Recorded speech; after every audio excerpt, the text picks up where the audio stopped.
very warm welcome to everyone who's joined in on time. Really appreciate that. And today's discussion about EAP moving from a checkbox matrix to actually building, a business that is tangible and sustainable. That is the conversation we are having today. And I'm delighted to have our esteemed panelists here. And I'll take a few moments to really introduce you to the panelists before we move on to the discussion. So I have with me Rupam Sharma, who's General Manager at Max Healthcare, and she brings with her large-scale experience of having run programs within the organization. And it would be very interesting to listen into her from an industry that is looking after the well-being of the general population in our country. How are the employees within the organization being taken care of, and how they're reaching out? So thank you, Rupam, for being here. Very warm welcome to you. Next, I have Subhashini Acharya from Schneider. She's an HR director and well-being leader, Creator India in Schneider Electric. Again, a privilege to have you on board, because not only will we gain from your corporate insights of more than 18 years of experience, but also your personal experience as a certified coach, having worked with a lot of individuals. So looking forward to hearing from you as well, Subhashini. Next, I have on my screen Neha Sharma from Maruti Suzuki. And she, as an HR professional with a good range of experience, is working with a large-scale organization. So when we look at EAP and how it translates into a larger context, looking after such an expansive community of employees and being responsive to each of them. So looking forward to hearing from you, Neha, as well. And last but not the least, we have Ameet Thakur here, who has been a veteran. So I'm sure you've seen the landscape change as VP HR at Freight Forwarding Limited. With 26 plus years of experience, you bring wisdom and a linear sort of journey that you might have seen about EAP and how it's translated.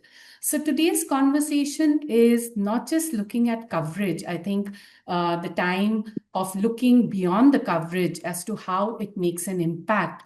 What is the question of leadership accountability? What is the responsibility? And that is something we'll get as we go along in the conversation. For the audience, I'd like you to know that there would be a question answer round right at the end. So please keep your questions posted in the chat. When the floor opens, you can reach out to a panelist directly or reach out through the chat and we will take the questions. So thank you so much for being here. And let's start with the conversation. And for the first question, I will be coming to each one of the panelists to get their idea, get their insights about a topic which has really shifted how mental health is looked at in India. So in 2025, the Supreme Court looked at mental health as an integral part of right to life under Article 21. And with that landmark shift in perspective, do you feel at this moment it is an option that employers can take and give as an optional HR perk? Or do you feel it's a non-negotiable and each employer has the responsibility to extend it to its employee base? So let's start with you, Ameet, first, as to what your thoughts are on that topic. Thank you for the question, Antara.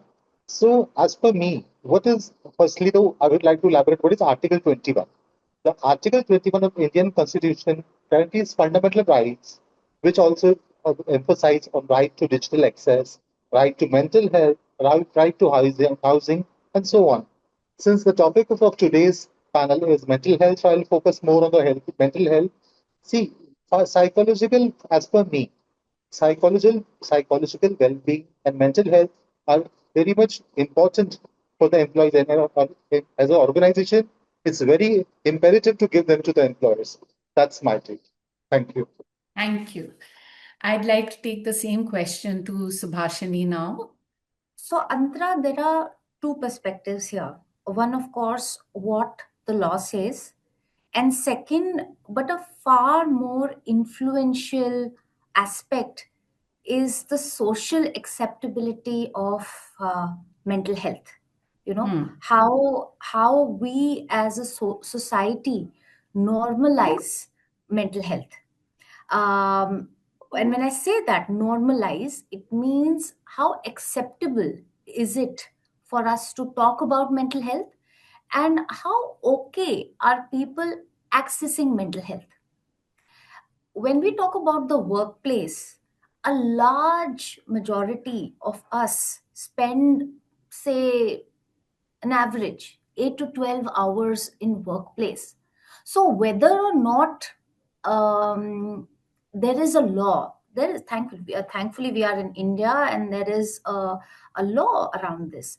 But as an employer, can we afford to ignore it? I would say no, because the workplace ecosystem also has a responsibility of normalizing accessing care, Hmm. just as it is normal for us to provide, say, physical medical care, and several employers have them in their workplaces.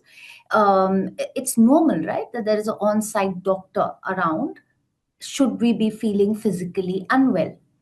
How do we normalize this? I think that's Right. the larger question. That's where we play as an employer. Right. I hand Right. the ball back to you. Thank you, Subhashini. That's a very relevant point that, the legal framework is there, but even if it weren't there, how are we caring for our employees? Rupam, please come in and share your insights on the topic. So, very good afternoon to all of you, especially Antara. Thanks for giving this opportunity, and to the audience as well. Very good afternoon. Um, Taking the thread from where both the panelists just spoke, as an organization, I believe that we can no longer view mental health as a good to have perk. What was the question behind it is that the recognition of Supreme Court of Mental Health being an integral part of our article has changed the conversation. It has moved mental well being from the space of employee benefit to the space of organizational responsibility, is what I feel. I genuinely don't feel that mental health can be treated only as a benefit or a perk anymore. And let's talk about what our peer panelist was just saying, that it's we should normalize the conversation. So at Max, we often say that you cannot pour from an empty cup. So do you think it is very relevant that you yourself are not empty? So the question here, actually, when we talk about well-being of our employee, is not that should organizations invest in mental health. The real question can be now, after being a part fundamental right, can also be that can organizations afford not to? So from that, should organizations invest in mental health, to the real question, can organization afford not to? So in healthcare, where a caregiver is having, has a day which is full of emotional fatigue, or a nurse dealing with a 12-hour shift, anybody, and dealing with the lives, we expect empathy, calmness, and excellence from them. Hence, emotional support, I think, cannot be an option in any of the employment. Basically, specifically with the healthcare industry, it is no, that we cannot afford it. Right. Thank you. Very well placed to talk about not being able to pour from an empty cup. And I think this really highlights that change of the humane angle, like beyond the legal framework. How are we looking at the employees who are spending so much time with us? So that is very pertinent. And Neha has dropped off for some time. We'll wait for her to join in, but we'll just move ahead.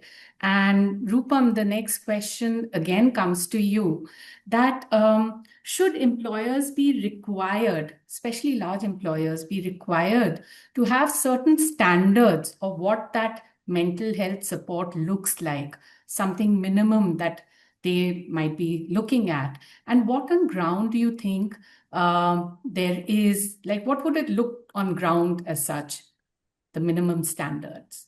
Sure. So I think yes, the standard should go, but it should go beyond policy documents. All we have in today's time is everyone has a EAP checkbox, that whether is it there for the tick box activity in an organization, but I think it should go beyond policy documents. And a lot of organizations have beautifully written their wellness policies that actually employees never feel or experiences. So for me, or my organization, I think, or a large organization, what your question, employers, what your question was, a real minimum standard should answer one simple question.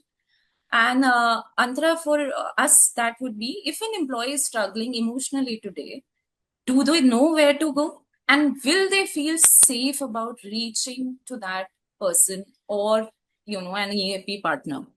So these two questions simplifies it. Hence, the standard or the minimum standard, which should be like leadership sensitization, because it tickles from the top. Confidentiality counseling sessions, which gives them the privacy to have and discuss each matter. Probably psychological safety in teams, because even when we have a mental health standard or a policy document, but it doesn't give us that safety within our teams. It would also be a regular listening forums where they are heard and empathized and listened to.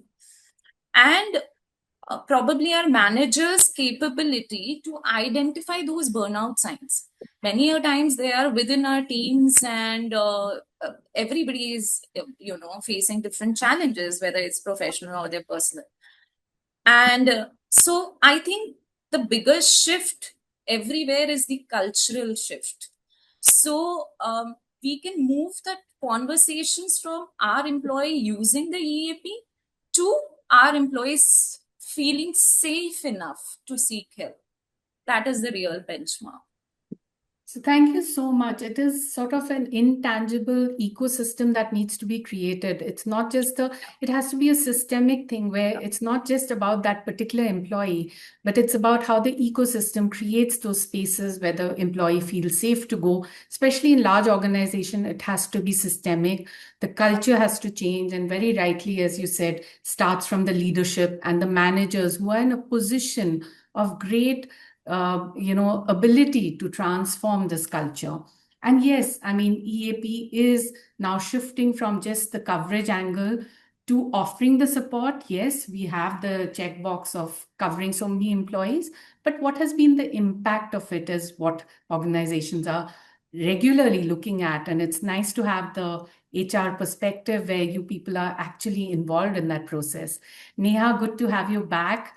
And I think her video is stuck. So anyone else would like to add anything? Please feel free. Subhashini, Neha, Ameet. Am I audible now? Yes, Neha. Perfect. Yes, hi. Finally, yeah. So I think Antara rightly said, I think everybody has said the context really well as to whether it's a non-negotiable. And I think we all agree that it is something that is not optional anymore. May have been maybe 10 years down back in time, but not in the coming 10 and 25 years. So in manufacturing per se, there is of course a lot of operational pressure. Uncertainty has clouded the ecosystem so much. We are living in fast changing times.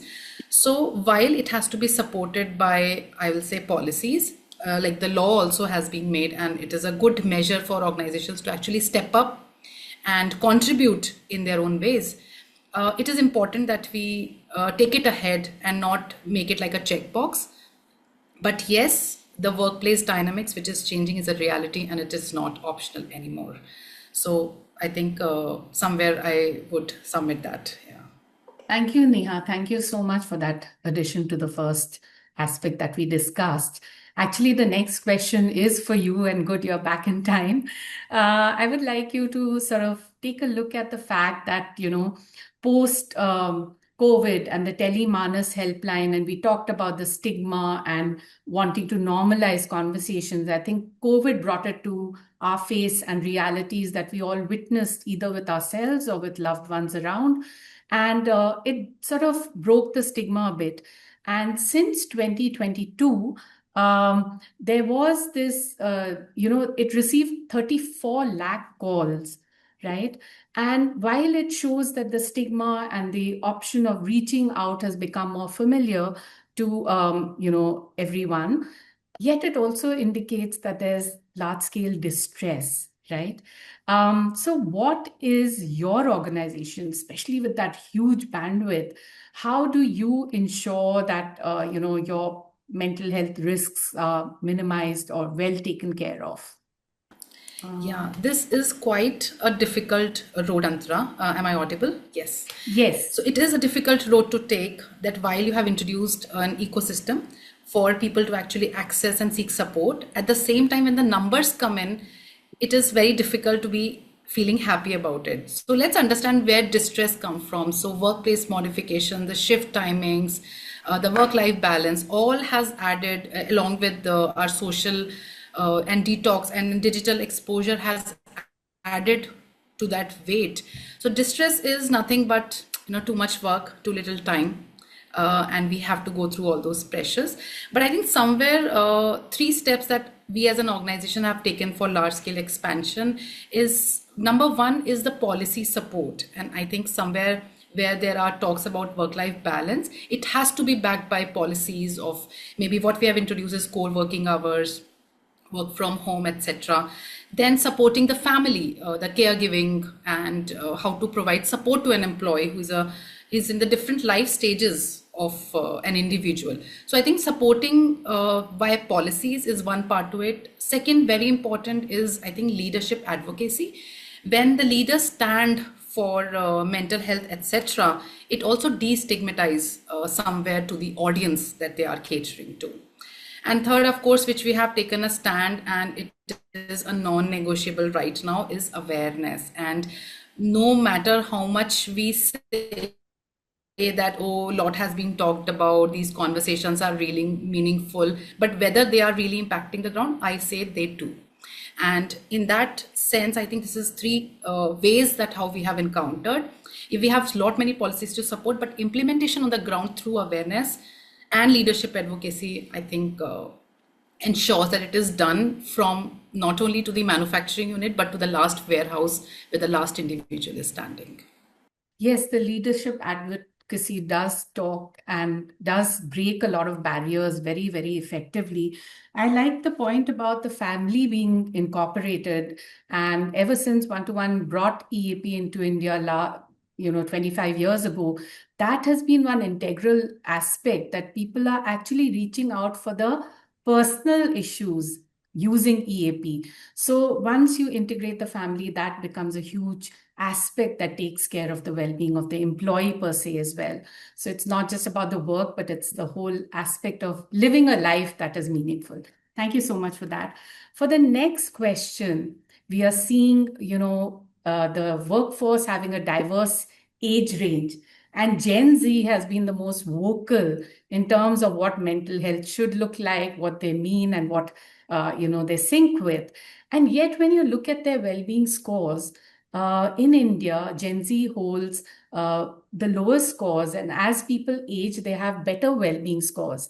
So I bring this question first to you, Amit, for an insight into what you think is the gap and what can be done to really ensure that mental health and emotional well-being becomes part of their work experience. Thank you for the question, Antara. I should be saying mental health is nowadays become a very much big cause of FOMO, fear of missing out. And when we talk of Gen Zs, they are continuously comparing themselves with their peers, the seniors, their juniors. So in this bargain of missing out, that I shouldn't be left out or missed out. So वो जो continuous जो stress उनके mind में है, that becomes the biggest mental health. So as per me, embedding mental health support for Gen Z doesn't mean transitioning from just reactive works to holistic workplace strategies, but to ensure to retain this young talent the companies must also ensure psychological safety. So when any Gen Z or young talent feels psychological safety is the biggest in this company, so these are the first chances of that they are not, the attrition can be reduced for this growth. And next, there can be, we can foster positive working culture, stop micromanaging. Because as we know, Gen Zs, they are very impulsive. They care a damn. ये job नहीं तो दूसरा, दूसरा job नहीं तो तीसरा. So to retain such very dynamic people, we have to work as per their mindset, their culture. Then we can also provide them tools for work-life balances because when the time we started working, Antara, so that time the style was totally different. Now the people, Gen Zs, they during recruitment, they instead of we asking them questions, they are asking us questions. Saturday Sunday छुट्टी है, pick and drop है, canteen है, vouchers, gift cards हैं. So like we are like, अरे तुम fresher हो कि इतनी बातें करते हो, हमने तो हमारे जमाने का भी सुना भी नहीं था, जो जॉब मिल गया एक्सेप्ट करना पड़ता था, and we were just like clueless. What is Saturday Sunday off? What is canteen and pick and drop facility? So like they have another thing I would add, they have wings to fly, Gen Zs. Like they are rest assured. Our parents know. Like they already have a strategy in mind. And now they are starting a job at the age of 21. So उनको पता है 5 साल में they'll become a MD of a startup company. They don't want to continue for 10 years in a company or 15 years just like we did, because they have wings to fly. They have a strategic plan in their minds. 2 years down the line, I'm doing this. After 3 years, I'll be doing this. So they are very, very strategic plan. So they don't care any thing a damn for the company. So to try to retain such talent, we should be giving them, you can say, fringe benefits in our HR terminology, so that they also like you can say the rosy pictures. अरे हाँ हमको ये benefit है, वो benefit है, and most importantly, we should promote their healthy boundaries so that they have a work-life balance. But I know that in the interest of time, the topic is very vast. I can keep adding. Thank you. No, thank you. Very well said in terms of understanding this new generation, the energy that they're bringing in, and sorting out a way which addresses their concerns rather than asking them to fit in. Subhashini, I'd invite you to sort of share your perspectives on the same, please. Let me draw your attention to the question that you asked, which is the Gen Z, they are supposedly one of the most vocal generation. What do you mean by that? It means that they're super expressive. But expression is not equal to the ability to cope up with a mental health distressing situation. Okay. When you say, I'm having an issue, does it mean that I'm able to solve it? They're two different things. The ability to express says, hey, I'm having a problem. I'm having a problem. But it doesn't mean that the person is equipped to deal with it. And that is where the gap comes. Because what we are saying is Gen Z is able to express, very good for them. That's also a step. Being able to communicate and share that I am having an issue, I'm having a distressing situation is great. It's something to learn from, because some of us tend to suppress. They don't, which is awesome.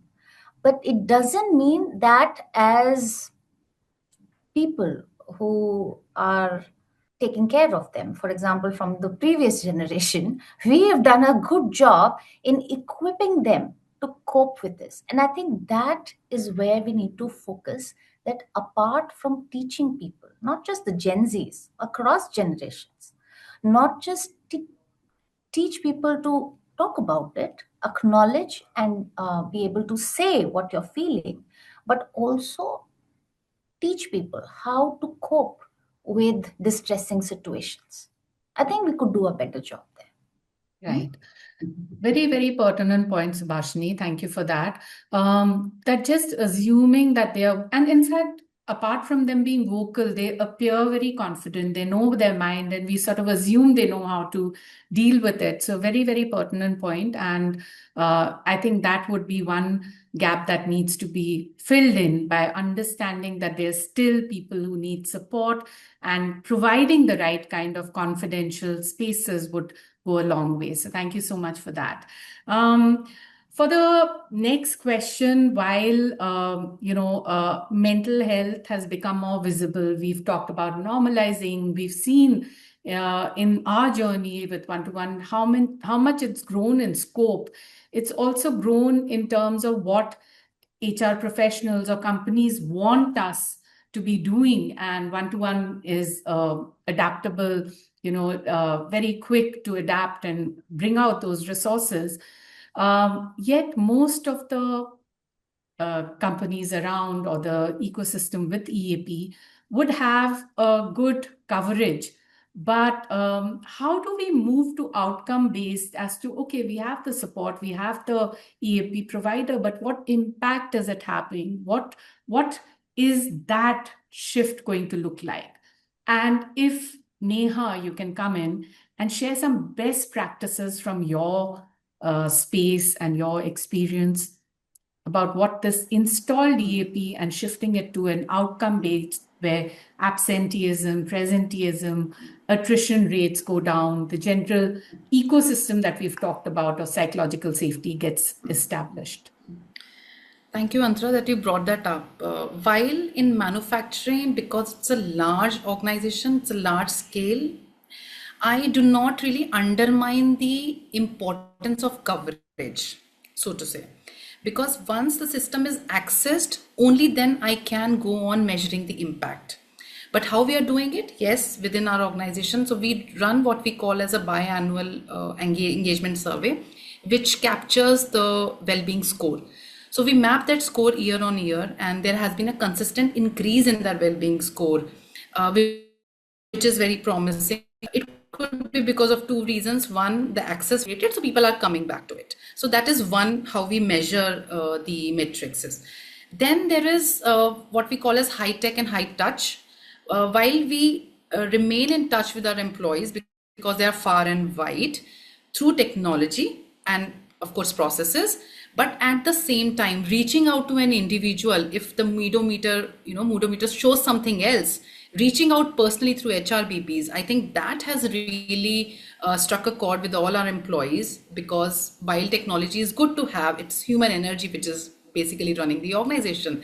So that's where we did these two things, which has really helped. And of course there are data tracking on absenteeism, on engagement, and just informal check-ins every now and then, which kind of ensures that not only the system is accessed, while we have a good coverage, you are aware about the helpline number, how it has picked up, and we have about 20,000 plus employees.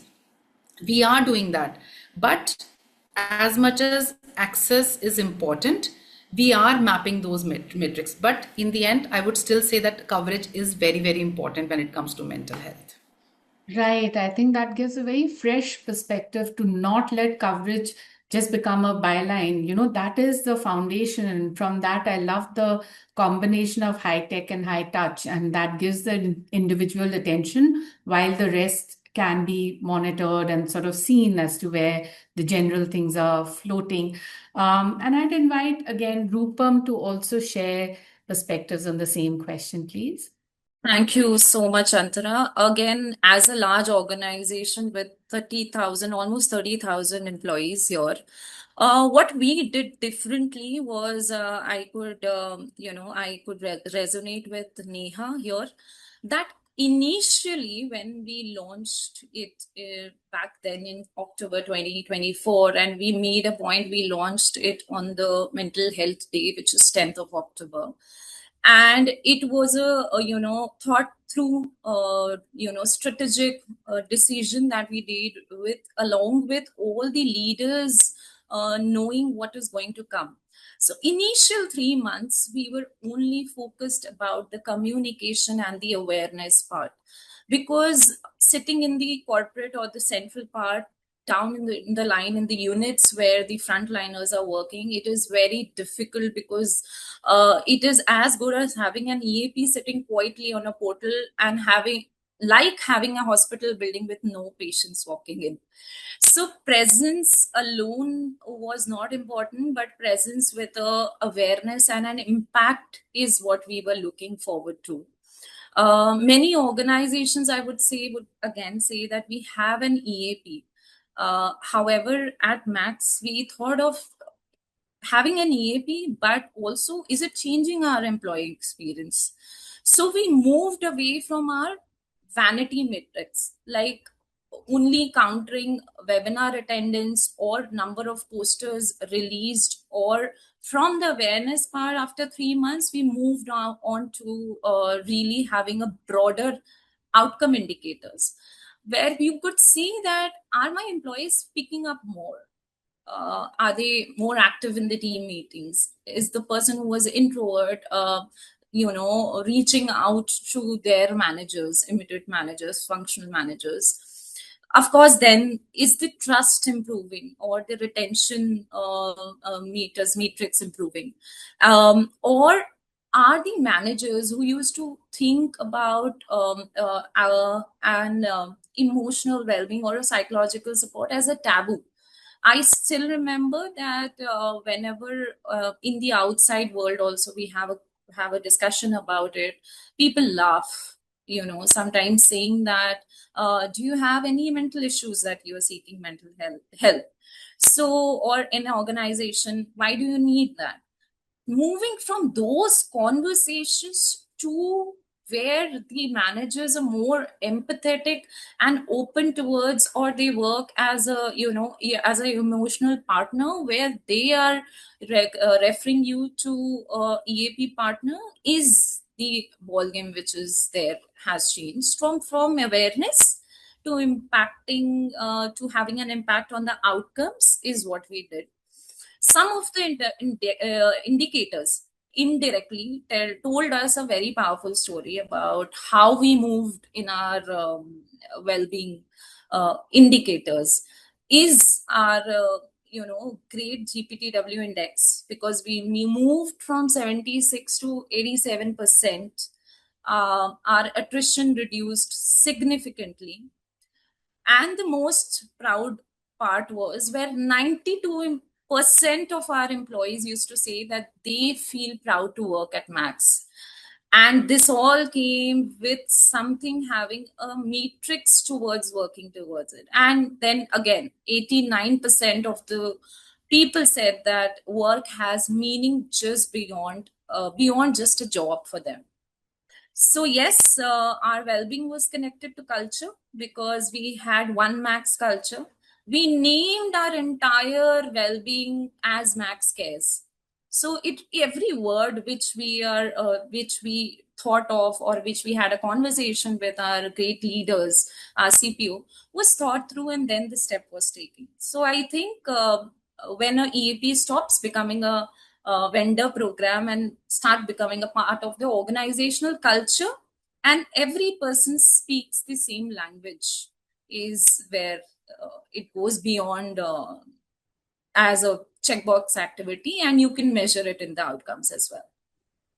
Thank you so much. That was really, really beautiful to hear that, the conversations that you've had, the words that you've chosen, and more so the leadership owning it, and then it getting translated to outcomes that are actually the 92% that it's intangible feelings. It's not something like you said, a workshop attendee or how much communication went out. So that's a beautiful example and really nice to hear. And every now and then from different panelists, one has heard about the ecosystem and managers shifting to being empathetic and being those care champions. And that we see does happen with organizations taking this on board and owning the process and wanting it really to get diffused. So thank you so much for that, Rupam.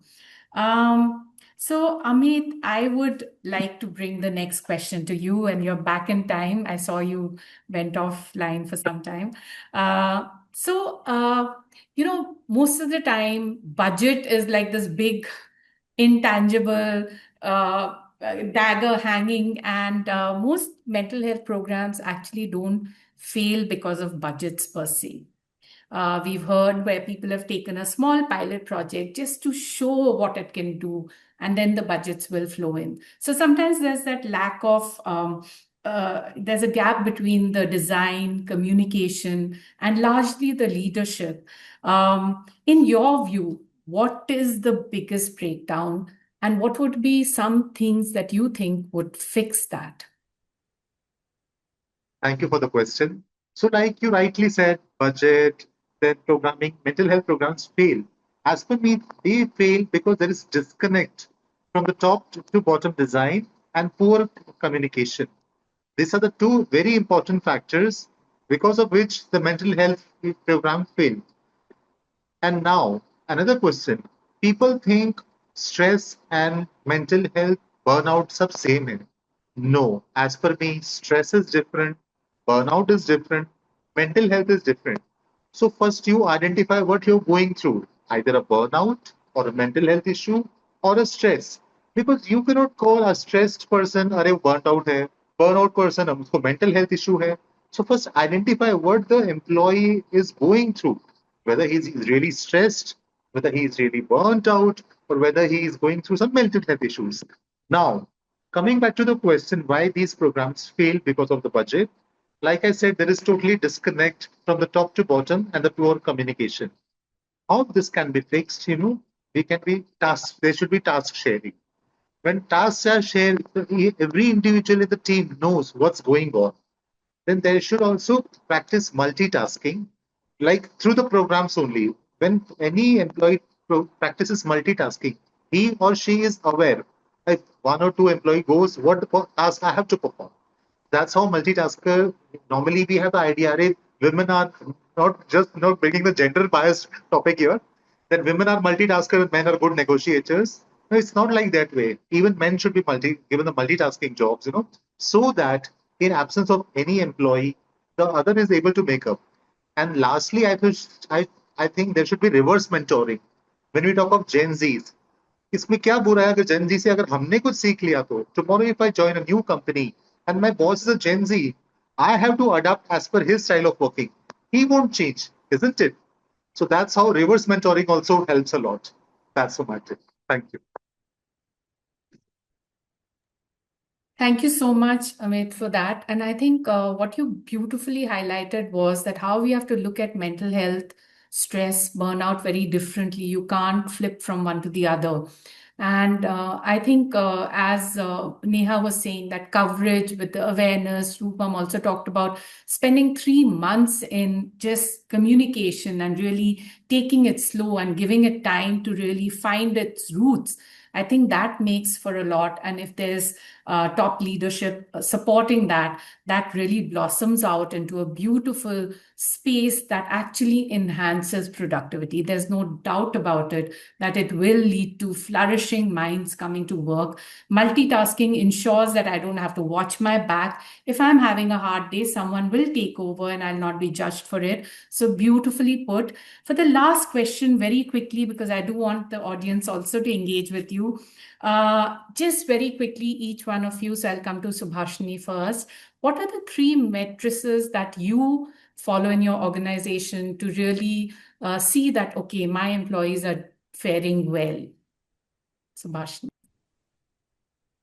So we look at, of course, we have a survey that we run internally on checking with them how supported they feel with regards to their mental health, all the other benefits that the organization provides, and we score pretty well there.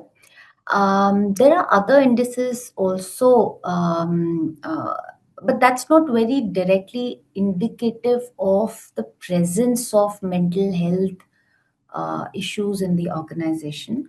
Of course, many people also tend not to disclose.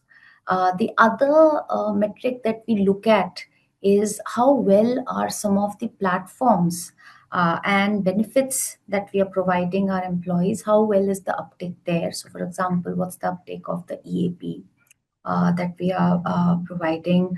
What is the participation rate like in some of our awareness education sessions? So that's another thing that we look at.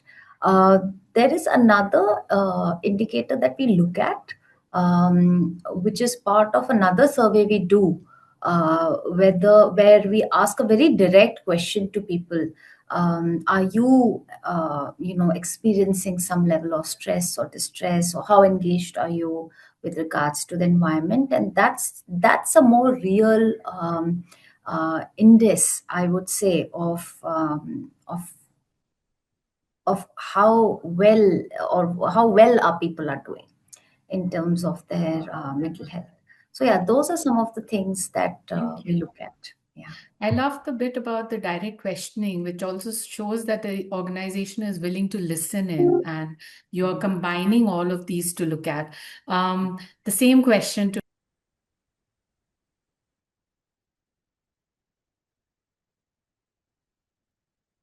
Hi, Antara. Am I audible?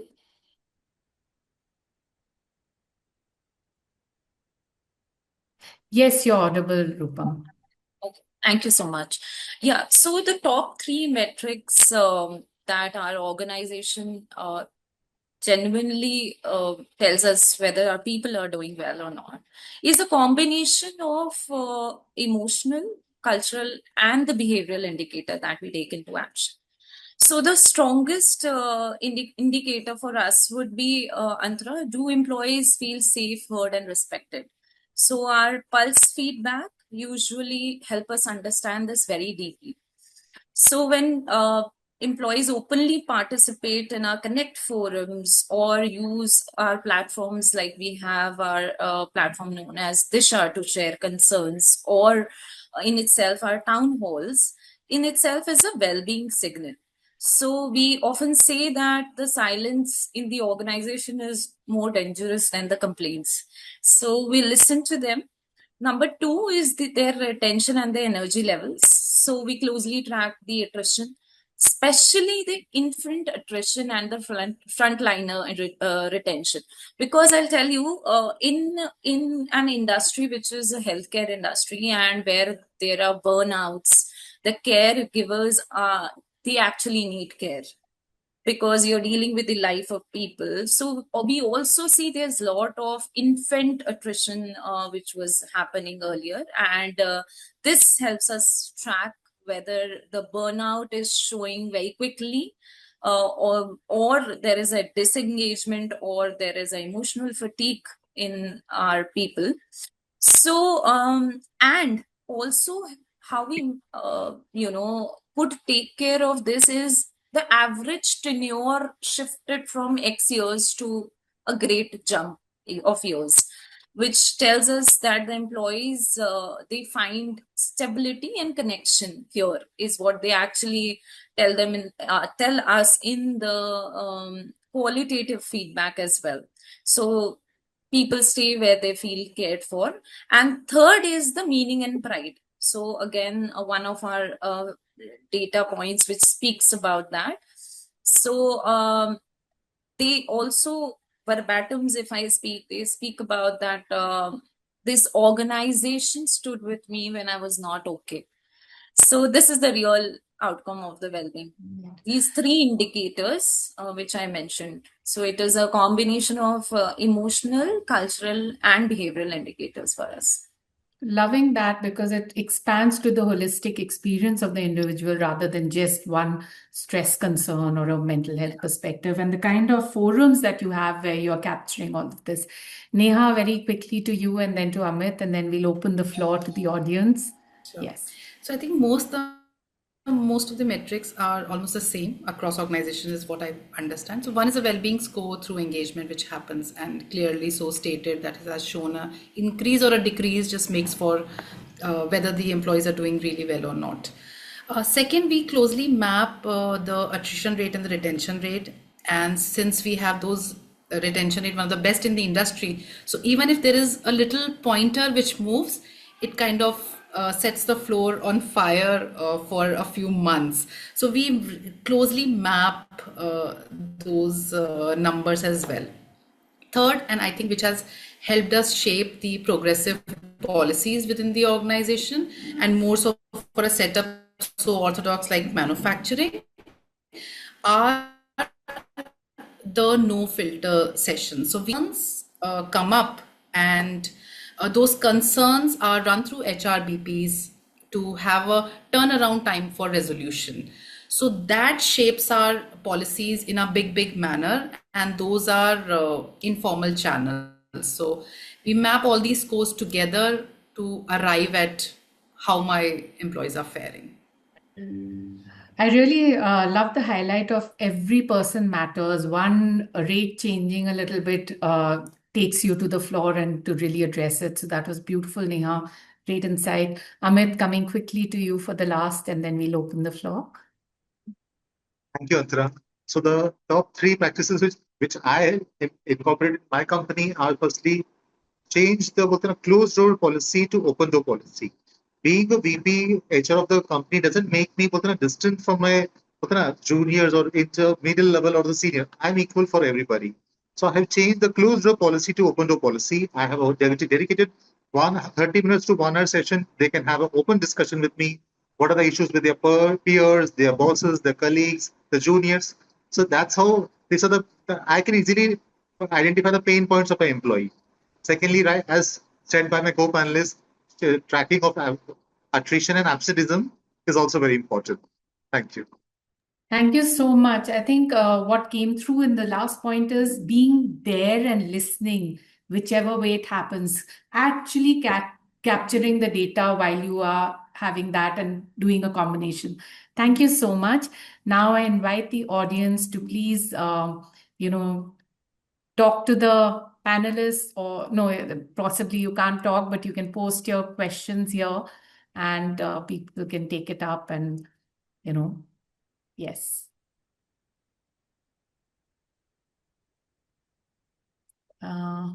Anyone? Okay, I can see the panelists have been answering on the go, which is nice. I missed all of that action. But any questions? Okay, there's something which has come up. So Sanjana is asking, will India's social setup act as a cushion to mental health challenges? What do you think?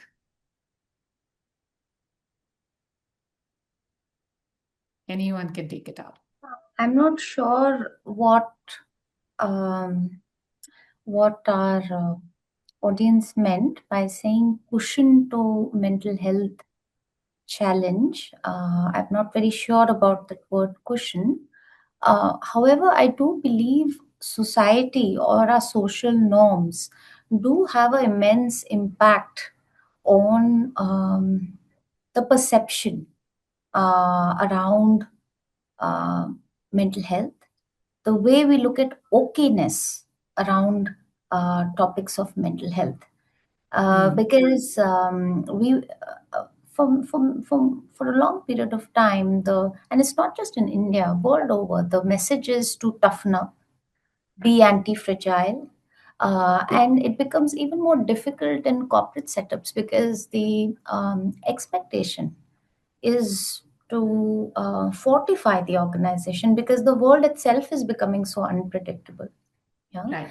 So the social setup can play a huge role of a catalyst on helping people have healthier mental lives.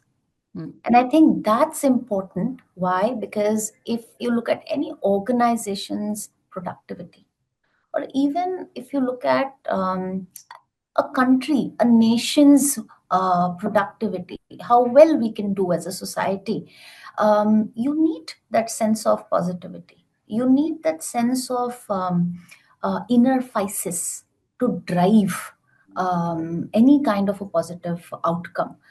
So yes, will India's social setup act as a cushion? I think it can act as a huge catalyst towards in a positive way. But then it's always a collective approach.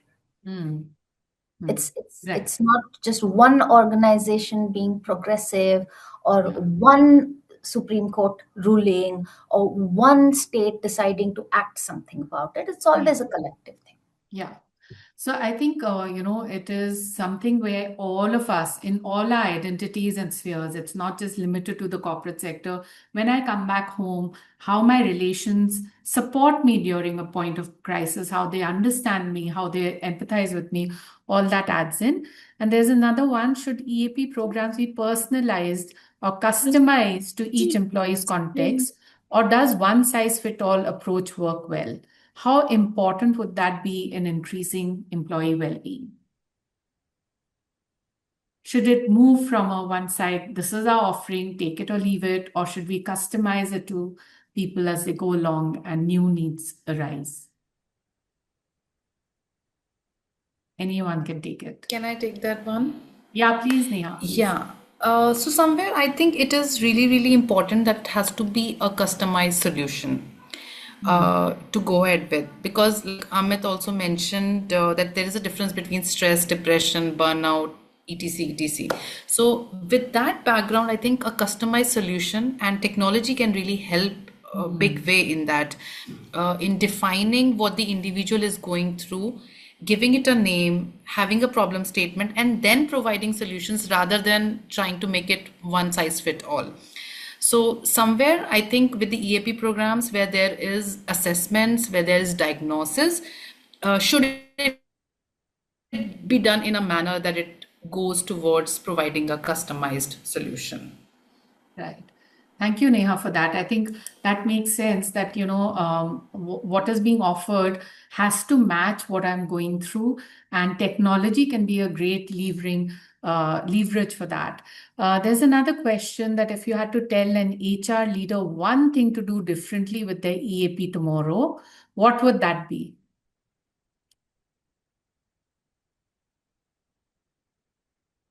I think connectivity is doing a roundtable, letting some people off and bringing them back. So Neha, Subhashini, I can see. Amit is Yeah, back. we're there. I'm just there now. I'm going to be verbal so because my video is not. Perfect, perfect. I think somewhere, if one thing has to be changed in EAP, that has to be how it is reaching to people. So again, coming back to having a good mix of technology, but at the same time maintaining that personal touch, which is the key enabler when it comes to mental health. Having to listen to anyone, I think that makes the biggest difference. And we did hear each one of you speak about that how are we coming there, with what sort of an intention, what is the ethos of the organization. And when it becomes a cultural space, then it's not just one person's individual space or responsibility, but the whole system acts together. Yes. So any other questions? So Otherwise, yes, Rupam. Yes, please. Think here is that if one thing needs to be changed in EAP of today is the accessibility through your managers and leadership, because you spend most of the time at work, and many employees, they still see EAP as a last resort or something which is disconnected from their daily work of life. So I think EAP should be more integrated into the organizational culture through, you can say, some proactive conversations, through regular check-ins, through more of a moodometer sort of thing that we run in the organization, but through some more engagements that can support the, you can say, mechanism rather than only at the crisis intervention when it is required. Right. So the goal is to normalize the support and not be just a helpline number. So the more we normalize it and not just provide it as a helpline number is where the thought process or the mindset change is required. Of course, backed up with technology and everything that we can, each organizations to its own, because still people, there are organizations like mine in healthcare, people like personal touch, but there are IT organizations where people don't like at all because they are comfortable in the flexibility. So we also did I like to say that as an HR personnel, we also did a survey for our L&D people, that as a learner in healthcare, would you still like online programs, or you like more of physical in-person trainings? Though it is so difficult for a healthcare personnel to pull out from the operations and get it into a training room, I'm sure it is difficult for everybody, but because we are dealing with lives here, still you won't imagine we had almost more than 95% of the people saying that we need a physical presence or a personal touch during the L&D. So we always built a program which is customized when we do a pulse survey of what they want. We do a pulse survey for the whole entire year, quarter, or every now and then, so that we come to know that even if we are designing a program which is related to so-called, they say that we do in HR persons does a lot of Zumba activity or a physical activity or nothing like mental, so we hear it from them and then customize it. Right. So it's Right. the polls that we run, it's everything that we do. So even when, if you say that one thing which needs to be changed from an EAP perspective as an HR leader, what are we suggesting? What might not work for your organization? You need to know what works for your organization, your people, because the audience is very different, because the dynamics are very different from a manufacturing to a healthcare to an IT. So I think each to its own, but one is to normalize. Yeah, that would really help. I think that's really valuable because you've connected the dots, that it's not just the service that we are providing and then sort of fitting it into the mold, but you're listening and it's evolving into a service that then has the acceptance of 95%. Where it makes an impact is when you're able to save people lives through this program. And, and we take pride in saying that whatever burnouts and all, it's a very, even we would be having anxiety, depression. We don't know that, etc., etc. We don't know the, probably the difference in them. But Right. when we're able to save people lives through an EAP program is the win-win part of it. Yeah. Right. Thank you so much. I would really like to thank the panel. Yes, Amit, please. Yeah, I would like to conclude in general. Like Sure. today, I tried Telemanas number, helpline number 1800-89144416, and I was shocked. Till 15 minutes, there was no response. So मैंने कहा जब यही है, the helpline number is this. So what services we expect? So that's how, like rightly said by my co-panelist. So every organization has different style of policies, and so try to be a human first with your employees, and only then try to improve their well-being. Thank you. I think beautifully summed up. Thank you so much. It's been very enriching to have you here, Amit, with your, and the fact that, you've brought in that human angle with your open door policy and all of that, like that touch, that Rupam that you talked about. The question that was there, that will the family be a social, will the society system be a cushion? I think that relational connect, to be able to understand, empathize, and then take any programs forward would have greater acceptance and move from just a service that is there, but to actual, feeling the change within. Neha, thank you so much. I can't see you, but I'd like to thank you very much for your perspectives. Rupam, thank you so much for bringing such insights which leave us enriched with a lot of food for thought. Subhashini, I can't see her, but I will take time to talk to her. I can see a thank you message from her. So thank you so much for the wonderful panelists and all the audience who were there. Have a lovely day ahead, and thank you for being part of this program. Thank you. Thank you so much. Thank you.